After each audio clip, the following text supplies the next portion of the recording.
पूरे काठियावाड़ क्षेत्र में सांप्रदायिक तनाव चरम पर था।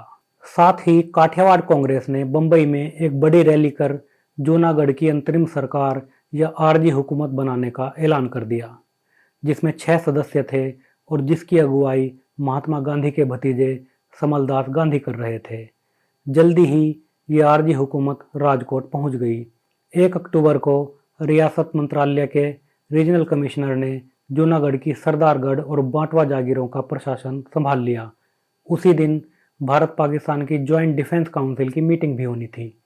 इस बैठक के बीच में ही खबर मिली कि जूनागढ़ की रियासती फौज ने पूरे मंगरोल को अपने कब्जे में ले लिया है। बैठक में लियाकत अली खान ने नेहरू से कहा कि रियासत के नवाब को पूरा इख्तियार है कि वो किसी भी डोमिनियन में अपनी रियासत का विलय करे।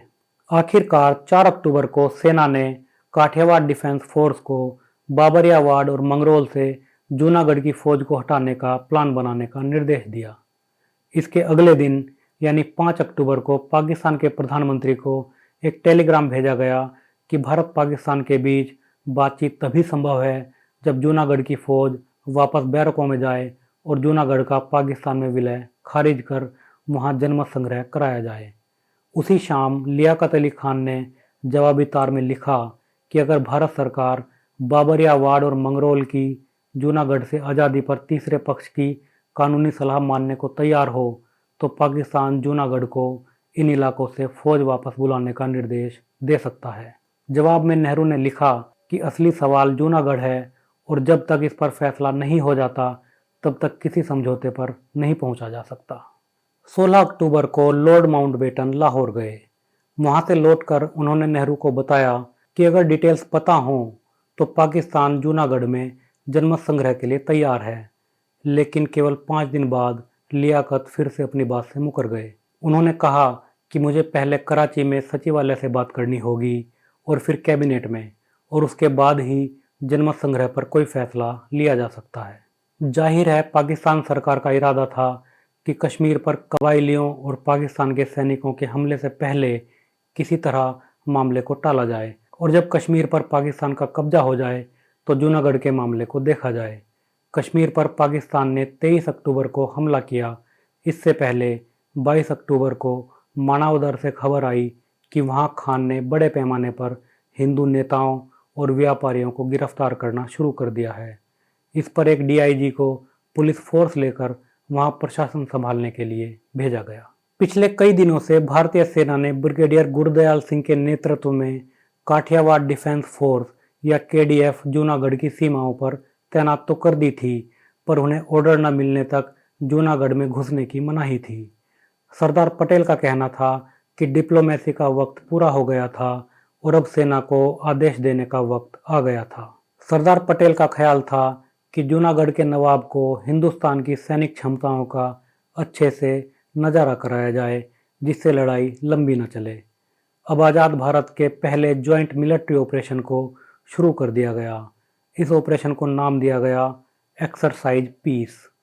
इस ऑपरेशन में एक ब्रिगेड राजकोट में तैनात की गई थी।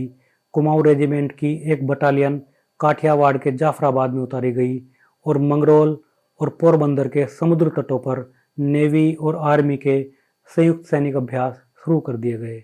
साथ ही वायुसेना के स्क्वाड्रन नंबर 8 के टेम्पेस्ट फाइटर एयरक्राफ्ट को स्क्वाड्रन लीडर पदम सिंह गिल के नेतृत्व में नवानगर के हवाई अड्डे पर तैनात कर दिया गया। इस स्क्वाड्रन ने नवानगर के समुद्री तट से पनेरा द्वीप पर रॉकेट दागने का अभ्यास भी शुरू कर दिया। इसके साथ ही नौसेना के 3 फ्रिगेट, 3 माइन स्वीपर और 3 लैंडिंग एयरक्राफ्ट को कमांडर आर.डी. कटारी के नेतृत्व में जूनागढ़ के किनारे समुद्री सीमा में तैनात कर दिया गया। जूनागढ़ के नवाब सर मोहम्मद महाबत खान रसूल खान ने देखा कि भारत की तीनों सेनाओं ने जूनागढ़ की पूरी तरह से घेराबंदी कर ली है। नवाब को अपने जासूसों से यह भी पता चला कि जूनागढ़ में ऐसे तत्वों की कमी नहीं है जो उन्हें ढूंढ रहे हैं। नवाब को यह भी बताया गया कि भारत की सेनाएं कभी भी जूनागढ़ में घुस सकती हैं। वायदों के बावजूद पाकिस्तान से कोई ठोस सहायता मिलने की उम्मीद नहीं थी और देसी मुस्लिम रियासतों का जूनागढ़ के प्रति जोश ठंडा पड़ चुका था। पूरी रियासत में खाने पीने की चीज़ों की किल्लत थी, क्योंकि रियासत के बाहर से कोई सामान अंदर लाने में बड़ी दिक्कतें हो रही थी। इस सब मंजरनामे को देखकर नवाब ने जूनागढ़ की रियासत छोड़कर पाकिस्तान भागने का फैसला कर लिया। 24 अक्टूबर को वो अपने कुछ पसंदीदा कुत्तों और 3 बीवियों को लेकर हवाई जहाज से कराची भाग गया। इसके बाद 25 अक्टूबर को भारत सरकार ने मंगरोल और बाबरिया वार्ड में सेना भेजने के फैसले पर मोहर लगा दी। इस बैठक में लॉर्ड माउंटबेटन ने कहा कि भारत को सेना के बजाय सीआरपीएफ को भेजना चाहिए, पर सरदार पटेल सेना ही भेजने पर अड़ गए। तब तक भारत पाकिस्तान के बीच पहला कश्मीर युद्ध शुरू हो चुका था और दोनों देशों ने बातचीत और डिप्लोमेटिक नाइसिटीज का मुखौटा उतार फेंका था। जूनागढ़ में जरूरी चीज़ों की सप्लाई बुरी तरह प्रभावित हुई थी। 27 अक्टूबर को दीवान शाहनवाज भुट्टो ने जिन्ना को लिखा, रेलवे और कस्टम से कोई कमाई नहीं हो रही है। पाकिस्तान से अनाज आने के बावजूद खाने पीने की चीज़ों की भारी किल्लत है। अपनी जान बचाने के लिए नवाब को रियासत छोड़कर भागना पड़ा है। आसपास के मुसलमानों से कोई सहायता हमें नहीं मिली है। हालांकि जब हमने पाकिस्तान में विलय की घोषणा की थी, तब हमें आसपास के मुसलमानों ने सैकड़ों शुभकामना संदेश भेजे थे। लगता है काठियावाड़ के मुसलमानों का पाकिस्तान से मोहभंग हो गया है। हालांकि पाकिस्तान सरकार ने हमें क्राउन पुलिस की 7 कंपनियां भेजने का ऑफर दिया है, लेकिन हमने महसूस किया कि अगर वे भेज दी गई और दुश्मन की फौज से उनका सामना हुआ तो जान माल का बहुत नुकसान होगा। मेरे लिए वफादार लोगों का और दुख देखना संभव नहीं है, इसलिए आप तुरंत भारत और पाकिस्तान की एक कॉन्फ्रेंस आयोजित कराकर जूनागढ़ का फैसला कराएं। ये एक तरह से पाकिस्तान सरकार के सामने इस बात का ऐलान था कि जूनागढ़ भारत में जा रहा है। 1 नवंबर को भारत सरकार ने एक प्रशासक और सेना की टुकड़ी भेजकर मंगरोल और बाबरिया वार्ड का प्रशासन अपने हाथ में ले लिया। तब तक जूनागढ़ में स्थानीय व्यापार ठप होने से खाने पीने की चीज़ों की इतनी किल्लत हो गई थी कि खाने पीने की चीज़ों पर दंगे होने लगे थे। अब समलदास गांधी के नेतृत्व वाली अंतरिम सरकार ने जूनागढ़ के हिस्सों पर कब्जा करना शुरू कर दिया। 2 नवंबर को अंतरिम सरकार ने नवागढ़ पर कब्जा कर लिया। छोटी सी लड़ाई के बाद कुटियाना पर भी कब्जा कर लिया गया। अब नवाब ने दीवान भुट्टो को हालात के मुताबिक फैसला लेने के लिए लिखा। 5 नवंबर को जूनागढ़ की मंत्रिपरिषद ने दीवान शाहनवाज भुट्टो को रियासत के दोनों डोमिनियनों से संबंधों पर नज़रसानी करने के लिए अधिकृत किया। इसके 2 दिन बाद 7 नवंबर को शाहनवाज भुट्टो ने जूनागढ़ रियासत के एक मंत्री कैप्टन हार्वे जोन्स के माध्यम से जूनागढ़ की अंतरिम सरकार के अध्यक्ष समलदास गांधी से बातचीत शुरू की, पर स्थानीय मुस्लिम लीग नेताओं ने भुट्टो को कहा कि प्रशासन अंतरिम सरकार को न सौंपकर रीजनल कमिश्नर के माध्यम से सीधे भारत सरकार को सौंपा जाना चाहिए। अगले दिन 8 नवंबर 1947 को भुट्टो ने रीजनल कमिश्नर बुच को जूनागढ़ के प्रशासन में सहायता के लिए लिखा। साथ ही भुट्टो ने माउंटबेटन, महात्मा गांधी, नेहरू, पटेल, मौलाना आज़ाद, जिन्ना और लियाकत अली खान को भी पत्र लिखे। आधी रात के बाद इस टेलीग्राम के मिलने पर बुच ने मेनन को फ़ोन कर जानकारी दी। मेनन ने तुरंत प्रधानमंत्री नेहरू को इसकी जानकारी दी। एक जवाब तैयार किया गया जिसमें जनमत संग्रह कराने की बात लिखी गई। इस जवाब का ड्राफ्ट लेकर मेनन सरदार पटेल के पास पहुंचे। पटेल ने कहा कि जनमत संग्रह कराने की कोई ज़रूरत नहीं है, क्योंकि नवाब भाग गया है और दीवान ने खुद भारत सरकार को प्रशासन संभालने के लिए बुलाया है। बाद में सरदार पटेल जनमत संग्रह पर सहमत हो गए। हाँ, हमने एक फैसला किया कि भाई ये रियासतों में हमें एक काम करना चाहिए, कबूल करना चाहिए कि जैसा रियासत के लोग चाहे ऐसा करें।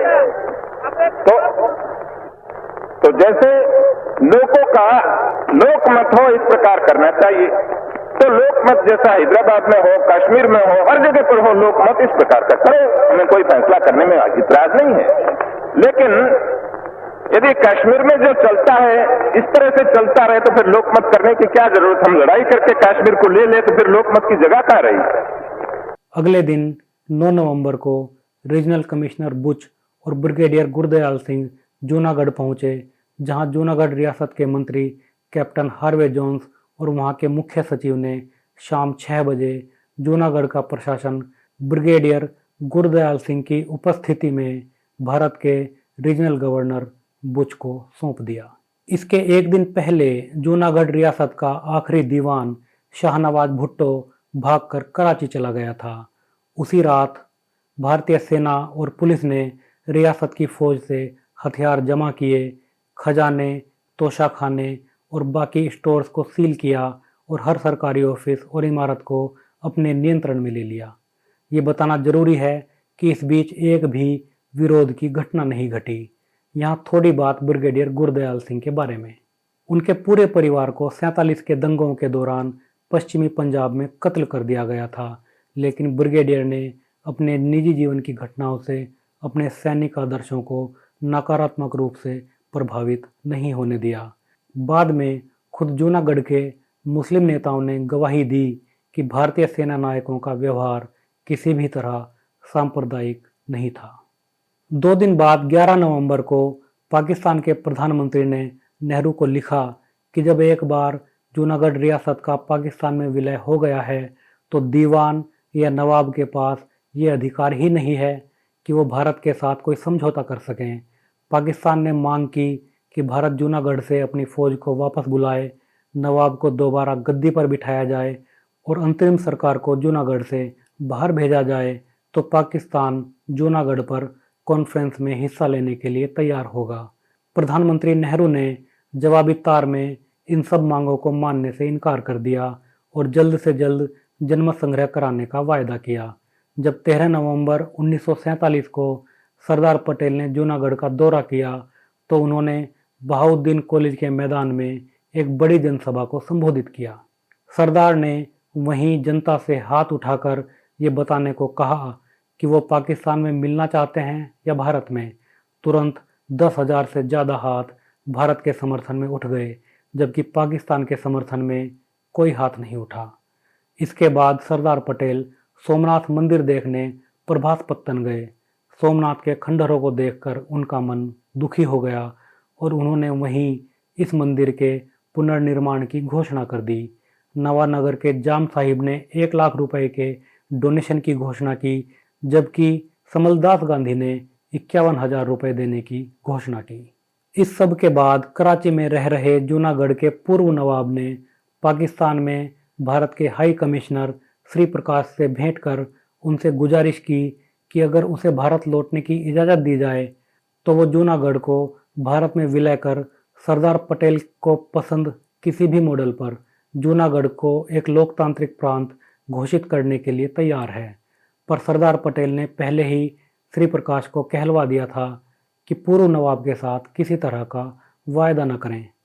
भारत सरकार ने एक ICS अधिकारी SW शिवेश्वरकर को जूनागढ़ का प्रशासक नियुक्त किया और यहाँ की कानून व्यवस्था और इकोनॉमी को सुधारने का काम शुरू किया गया।